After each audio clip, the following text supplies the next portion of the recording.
Boy, they really didn't want you to see this video, so let's go through a speed run of the information. We can now definitively say that this is Jax. We can also now definitively say that this is Morgan. He's wearing the same hat as well as the same bracelets. So where were they on the Triton? Now that we've got a much clearer video thanks to Officer Tatum, it's obvious that there is nobody in an orange swimsuit or a paisley swimsuit on this boat. We also barely see that there's somebody here in the red shorts. Now in this Katie Snapchat picture, I've been saying that there was somebody in the background here wearing red shorts. So I pumped up the exposure, and as you can see, it certainly looks like it. They seemingly have similar body types as well as similar hairlines. We also know that whoever was in the red shorts was also on the shoreline when the fight broke out. Now who was involved in that fight? Warren's brother, Carter. Carter, who trains in Brazilian Jiu-Jitsu. And by Warren's own admission, his brother put someone in an arm bar. And in case you don't know what that looks like, go ahead and look at that placement on the back of the head there.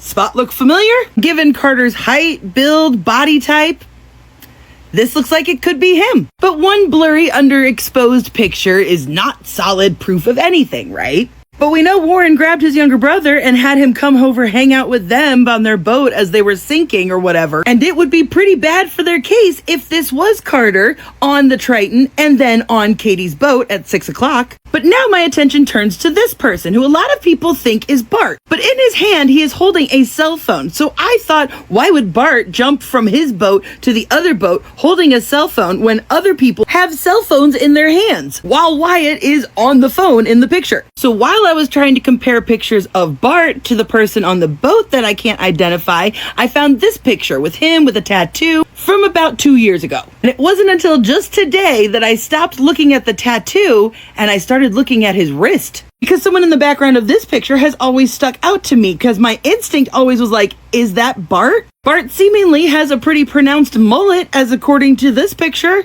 but this was definitely not on Bart's boat. I checked the seating and the covers, like it's not Bart's boat. Now I think you pretty much get where I'm going with this because then I remembered this bracelet. Pretty unique bracelet. Unique like the bracelet that Bart Jr. was wearing in that tattoo picture. And right here looks like it might be the tail end of a tattoo that wraps around the forearm, right in the same place that it would be on Bart. I've said for a while now that the story about them calling Bart that morning to go out on the boat never made sense, because what 21-year-old didn't already have plans for 4th of July? So then the question is, who is driving Bart's boat? Which brings me back to this guy who some people have thought looked like Bart. However, we do know that he was on Bart's boat handing out drinks to people in that 7-second clip we've seen. Same hair, same glasses, same hat. By the way, did y'all know that Bart has a younger brother?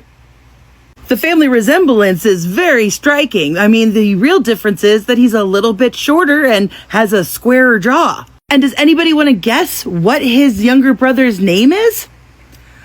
Brooks. Now, I seem to remember, and I can't remember exactly the context, a certain somebody talking in an interview about his buddy Brooks. What do you mean it's a quote from a mob movie? Because if you don't do that, once you're in court, now you just can't leave.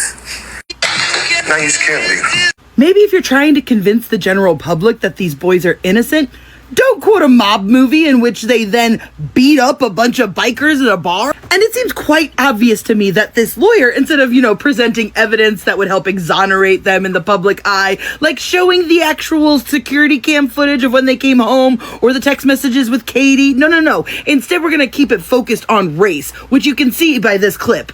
People are pushing the narrative of, oh, this is a race thing. Well, obviously it's not. I mean, this is like a brother to us. I mean, Nolan's no different than anyone else in our group. I think it's so criminal that they took something so anti-racist and flipped it into something super racist.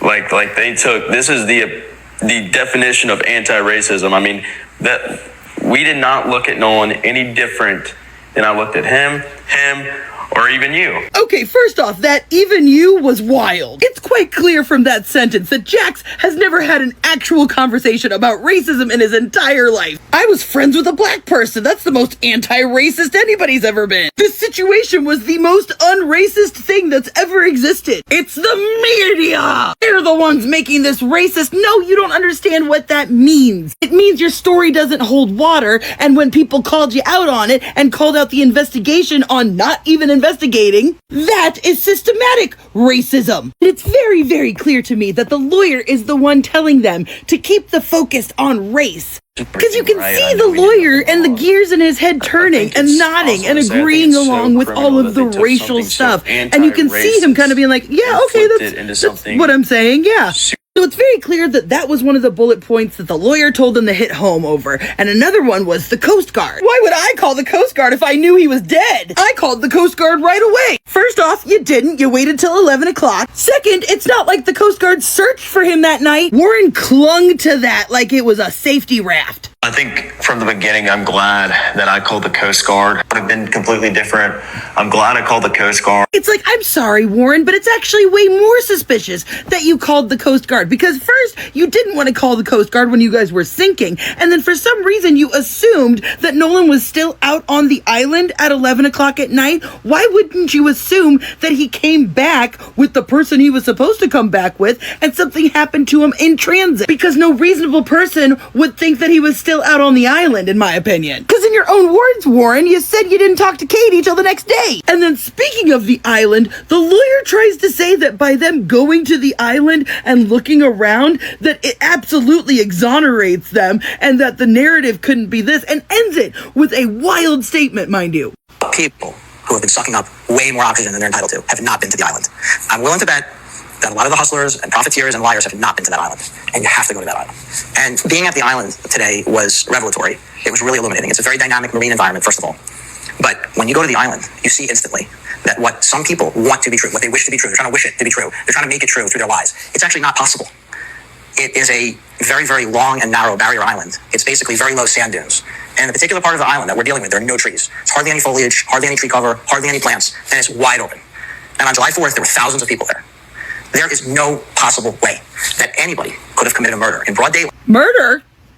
Who's saying anything about a murder? Most of us are under the assumption that an accident happened and they covered it up. All of this stuff that they keep trying to point to as evidence that they didn't do anything to him are not actually evidence. You know what is evidence? The security cam footage. Explain to us why the grandfather was the one who canceled the CETO. How about that? And what I see is just a complete lack of responsibility with these boys, because listen to this phrasing. I wish we would have never, like, I think about this every day. Like, I wish we would have never went out on the 4th of July, because I know this wouldn't have happened. You see, instead of saying, I should have made sure my friend got home safely, they said, I wish we had never gone out. And I have to admit, my little antennas buzzed a little when it sounded like he was going to say, I knew this was going to happen, right? That seems like what he was going to say. It wasn't, maybe we shouldn't have been underage drinking. They literally say, we did everything right. I mean, there's not much I would change from my point of view and my friend's point of view. I think we did everything right, and I know we did nothing wrong.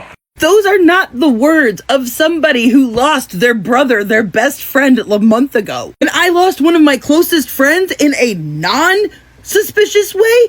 I blamed myself, even though I hadn't even physically seen her in a couple years. And for those of you guys saying that Jax is the one that people should press, I fully disagree. He is the one that I think is the scariest out of these interviews. Watch the way he looks at Warren during this moment. We live in a very tight-knit community, and for people to, push back and say these things when they know what Ocean Springs is like, it's really hard. And I mean, I don't think I haven't had many personal encounters, but I know being around the Oh, he felt like he was saying something to Warren. Because let's not forget, it was his grandparents' house that they all got together at. It was his grandparents' house that they went back to, and thus should have security cam footage from. And out of all of them, Jax is the one that is holding his body in a different way, who is more controlled, more level-headed. If these kids were truly looking to exonerate themselves, they would actually start addressing some of these questions, like, who was the fourth boat? Why were all of you huddled up out there together? Who drove the fucking Palm Beach? Hey, Nolan Wells deniers. Why do you think that his friends told the cops that they didn't know the girl that he went with? Weird how in Warren's little interview he fails to mention that he spoke with the deputies and several friends claimed they didn't know the girl he left with. Right here, 1:30 in the morning. Even though they were supposedly texting with Katie, right? Didn't get their story straight yet. Right there, in black and white, the boys lied. Or are we going to pretend that this isn't evidence too? First off, what in the cosplay was this lawyer doing? As if he isn't a lawyer from New York. He's just throwing on some good old boy dog whistle clothes. What I've seen so far, this was a weird interview. From the baseball signals he was giving, watching these boys as if he was their warden, and wearing a hat advertising the law firm that you're working with is weird. But this lawyer kind of proved my point a little bit when I suspected that he wasn't going to be a very good lawyer and just was actually a bully behind the scenes. Because did y'all pick up on this? About Morgan, Jax, and Warren, I'm not going to call them untruths or half-truths or falsehoods. I'm going to call it what it is, lies. Morgan, Warren, and Jax left the island at about 4:30 p.m. That's it. Yeah, did anybody else pick up on him constantly repeating Morgan, Jax, and Warren? Morgan, Jax, and Warren are innocent. Morgan, Jax, and Warren left at 4:30. That language is intentional. He's intentionally excluding all the other people on the boat, all the other people that went to the beach. And you might notice he conveniently left out the brother in all of this. Aren't you also representing his brother? And yet you intentionally say stuff like this. Morgan, if you lied about Jax, if you lied about Warren, we're going to get you. And you're going to be hauled into court. You're going to be held accountable. And it's going to be very painful. And what I would say to the people who have done that is, now's your chance. If you want to apologize and retract before you find yourself in court, you should probably do that now. Because if you don't do that, once you're in court, now you just can't leave. You won't be able to get out of it. And we're not going to name names because there's some other folks who are doing that, and we want to be better than that. And I want to emphasize this, right? We're not here to guess. We're not here to speculate. We're only going to deal in facts, right? And here's the most important thing, right? We don't know how Nolan Wells died. No one here is saying we know. But what we do know is Morgan, Jax, and Warren had nothing whatsoever to do with Nolan Wells' death. Did you see it? Did you see how they intentionally left out so many people? And I thought he drowned. It was an accident, right? Isn't it weird how in none of these interviews they're ever like, this was an awful accident. We should have made better choices that day and looked out for our friend, but in the end, he drowned. And can we just talk for a second about the weird laugh they did there? Let's show it again. If you don't do that, once you're in court, now you just can't leave. You won't be able to get out of. What the hell was so funny about that? That was the mask slipping, y'all. That's how they really feel about all of this. There's no logical reason a lawyer would actually advise any of their clients to go and keep doing these interviews, because this is all just a media PR stunt. They know that they're never going to be held accountable, but they are just so worried about their name being Googleable that they're desperately trying to send up the signal to try and revamp their public image. This whole interview, in my opinion, is just the lawyer doing what I thought he would try to do and bully and intimidate people into silence. Because as someone who has gotten several cease and desists in my life, they don't give you warnings. They don't tell you, oh, you better retract it or else we're gonna then get you to court. No, a cease and desist is your warning. A warning that means nothing. Personally, I don't think there's gonna be a single person that they ever bring to court for defamation. And if anything, this lawyer repeating over and over just Morgan, Jax, and Warren implies that what he's actually saying in lawyer speak is that these are the only three with clean hands. Which is why, again, it is so weird that his brother is not included in this list. I've got a lot more to say about this interview, so I'll be making another video today for sure. But one thing I need to say is, if you really want to keep coming on here and proclaiming your innocence, why don't you actually show us the evidence that you claim that you have? Show us the text messages with Katie. Jack's buddy, go ahead and show us that security cam footage of all y'all coming home. Feels like that would be the most definitive way to shut us up now, wouldn't it? Until you do that, nobody feels bad that you can't buy a fucking Gatorade. Nolan is dead. Answers. Those answers in part will depend on what survives on that phone. And that is something a grand jury will ultimately be tasked with examining. This case did not stay inside the boundaries of an official investigation for long. Within weeks of Nolan's disappearance, the public conversation had moved well past what investigators had confirmed and into territory that began attaching specific names to specific accusations. One name absorbed more of that than anyone else on that island. Bart Edmonston Jr. became the center of two separate waves of online accusations. They came in sequence. They escalated in severity. And they produced real consequences for a 21-year-old who, by every documented account, cooperated with investigators from the moment he was contacted. The first wave started with a photograph. An old high school photo of Bart with a young woman began circulating on social media. People online claimed the woman in the picture was Katie McCormick, the same Katie who had spent time with Nolan on the island that day. The theory built around it was that Bart had a romantic connection to Katie, that this created a motive, and that this motive tied him to what happened to Nolan. Attorney Russell Latino addressed every part of that claim directly and on record. The woman in the photograph is not Katie McCormick. Bart did not know who Katie McCormick was until her name became public through this case. The photo was not recent. None of the foundational assumptions the theory rested on were accurate. That did not stop the spread. The accusation moved fast enough and reached far enough that Bart's family retained Russell Latino and pursued formal legal action. Cease and desist demands were filed against the content creator responsible for spreading the misidentified photograph. The threats against Bart's safety escalated to the point where his family began working directly with the FBI, the Mississippi Attorney General, and the U.S. Attorney's Office to address potential cyberstalking violations. That is not a hypothetical consequence. That is what actually happened to a named person as a result of an accusation built on a misidentified photograph. The second wave was framed differently. It arrived dressed in technical language: waypoints, chart plotters, track logs, GPS coordinates. A theory emerged claiming that the gap in the boat's GPS track data was not a device limitation but deliberate deletion, and that this deletion was cover for something specific and violent that happened between Bart and Nolan. The theory named Bart as directly involved in Nolan's death.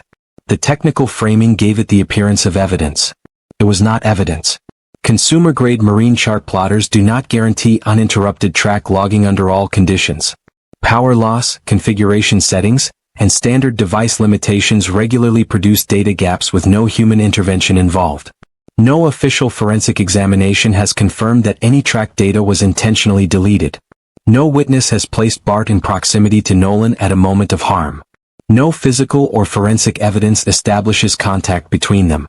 The entire construction rests on one person's interpretation of an unexplained gap in a data set, not on findings from investigators, not from forensic specialists, and not from the district attorney's office. Bart Edmonston Jr. voluntarily handed over his boat, his GPS unit, and his personal cell phone to investigators. His attorney confirmed that on record. That is the documented reality of how Bart engaged with this investigation. Questioning what happened on Horn Island on July 4th is not just reasonable, it is necessary. A family deserves answers. But there is a difference between asking hard questions of an investigation and publicly declaring a named private individual responsible for a death on the basis of inference alone. That difference has consequences. For the person named. For their family. And for the credibility of the search for what actually happened to Nolan Wells. On the morning of July 6th, 2 days after Nolan Wells was last seen on Horn Island, a U.S. park ranger made the discovery the family had been dreading. Nolan's body was found in the water just off the northwestern shore of the island. Park Ranger Lind, who responded to the scene, observed no obvious external signs of pre-death injury. That was the initial assessment. What the medical examinations would reveal in the weeks that followed was far less straightforward. The official autopsy was conducted on July 7th by the Mississippi State Medical Examiner's Office. Its findings have not been made public. District Attorney Angel Myers McElrath confirmed that the results are sealed and will remain that way until they are presented to a grand jury. She stated clearly that this is standard procedure in Jackson County for deaths where the cause has not been determined. The medical examiner's office issued its own statement confirming the autopsy was performed in accordance with standard protocols and that the case remains an active and ongoing investigation. No findings. No conclusions. Still, that silence pushed the Wells family to act on their own. They commissioned an independent autopsy. Former NFL player Colin Kaepernick paid for it. The examination was conducted by Dr. Roger Mitchell, a board-certified forensic pathologist and the president of the National Medical Association. His report was completed and sent to family attorney Ben Crump on July 19. 3 days later, on July 22, Crump stood before a packed room at the 117th NAACP National Convention in Chicago alongside Nolan's parents, Christine Wansley and Elmore Wansley, and Reverend Al Sharpton, and announced the findings. The cause and manner of Nolan's death were ruled undetermined pending further investigation. No skull fractures were found. No lacerations to the skin. But the report noted something that immediately drew attention: a focal area of red discoloration in the soft tissue at the back of Nolan's head. Dr. Kendall Von Crowns, the chief medical examiner in Tarrant County, Texas, spoke to CNN about that specific finding. He said the discoloration could represent decomposition of the musculature, or it could indicate blunt force injury. The evidence, he said, does not support a definitive conclusion either way. The body was in a state of decomposition when it was received for the second examination. Organs that had been removed during the state's initial autopsy were no longer available for Dr. Mitchell to review. Those limitations narrowed what the independent examination could determine. Crump stated directly that the pathologist could not rule out non-accidental factors contributing to Nolan's death. He also called on the Mississippi Medical Examiner's Office to share its photographs and internal observations with Dr. Mitchell to allow for a more complete picture. The official toxicology results had not been released at the time of the announcement. Crump noted that the appropriate venue for those results to be interpreted is before the grand jury. Reverend Al Sharpton and Tyler Perry each announced they were offering $50,000 for information leading to an arrest and conviction in the case. The reward offers reflected how far beyond Mississippi this story had reached. On the misinformation front, Mississippi Public Safety Commissioner Sean Tyndall issued a public warning that a toxicology report circulating on social media was fraudulent. He urged people to stop sharing it. 2 autopsies. 2 sets of findings. 1 sealed by court process. 1 limited by what was left to examine. Neither has produced a confirmed cause of death. Medically, the case is open. Legally, it is open. The only thing that is certain is that an 18-year-old went to an island and did not come back, and nobody has yet been able to say with authority why. As of right now, this investigation is moving on multiple fronts simultaneously, and none of them have produced a public conclusion. Sheriff John Ledbetter and the Jackson County Sheriff's Office are leading the ground investigation. District Attorney Angel Myers McElrath has confirmed publicly that once the Sheriff's Office completes its work, the case moves to a grand jury.